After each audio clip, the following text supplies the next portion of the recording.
আসসালামু আলাইকুম এভরিবডি, কেমন আছেন সবাই? আজকে আমি আপনাদের সামনে একটা গরুর মাংসের রেসিপি নিয়ে আসলাম। তো প্রথমে আমি ডেকচির মধ্যে পেঁয়াজ কুচি দিয়ে দিলাম, তারপরে হাল তেজপাতা এগুলা দিয়ে দিলাম, দিয়ে পেঁয়াজগুলো ভেজে নেওয়া হচ্ছে। তো ভাজার পরে হালকা বাদামি যখন হয়ে আসবে তখন আমরা মশলাগুলা দিয়ে দিব। তো ভাজা হচ্ছে পেঁয়াজগুলা।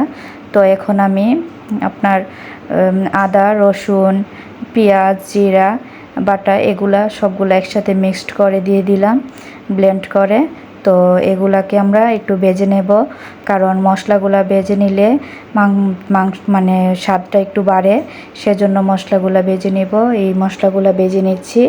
তো অনেকক্ষণ ভেজে নিলে আমার কাছে মনে হয় আর কি, মশলাগুলো ভেজে নিলে তরকারির স্বাদটা একটু বাড়ে।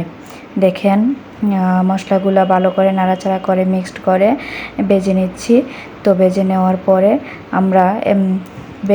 পরে অনেকক্ষণ ভাজতে হয়। তো ভেজে নেওয়ার পরে মশলার গন্ধটা চলে যায়, তখন আমরা মানে তরকারির স্বাদটা পাই আর কি।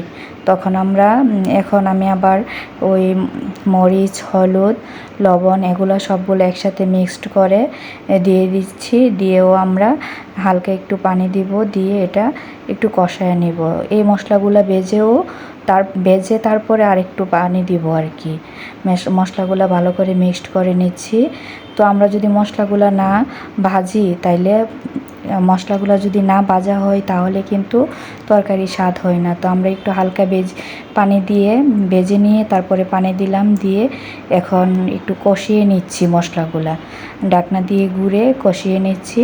তো কষিয়ে নেওয়ার পরে এখন আমরা মাংসগুলা দিয়ে দিচ্ছি।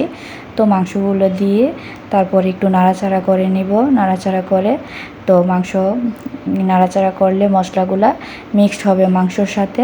তখন আমরা কষানোর মতো কষাই নেব। কষাই নেওয়ার পরে আমরা তো নাড়াচাড়া করব, মাংসগুলো দিচ্ছি। তো অনেকগুলো মাংস ছিল, সেজন্য অনেকক্ষণ দিতে হচ্ছে, সেজন্য আর কি।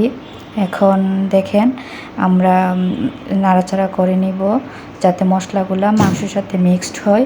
মিক্সড হওয়ার পরে ঢাকনা দিয়ে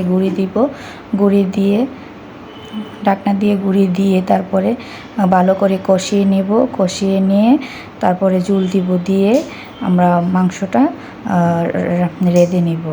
তো মাংসটা এখন নাড়াচাড়া হয়ে গেছে। তো এখন আমরা ঢাকনা দিয়ে দিব, ঢাকনা দিয়ে মাংসগুলা কষিয়ে নিব। কষিয়ে নেওয়ার পরে তারপরে তো মাংস রান্না হয়ে যাবে। তো আসলে আমরা সচরাচর প্রায় মাংস হয়ে গেছে। তো আমরা সচরাচর সবাই এভাবে রান্না করি না। তো এভাবে রান্না করলে মাংসর তরকারির স্বাদটা অনেক বাড়ে। তো আশা করি সবাই আমার মাংসর তরকারি রেসিপিটা কেমন হয়েছে কমেন্ট দিয়ে জানাবেন। তো সবাই আমার জন্য দোয়া করবেন এবং পাশে থাকবেন, এবং আমার পেজটাকে ফলো করবেন। আসলে আমি নতুন আসছি তো পেজে। তো সবাই ভালো থাকবেন এবং দোয়া করবেন। আল্লাহ হাফেজ, আসসালামু আলাইকুম এভরিবডি।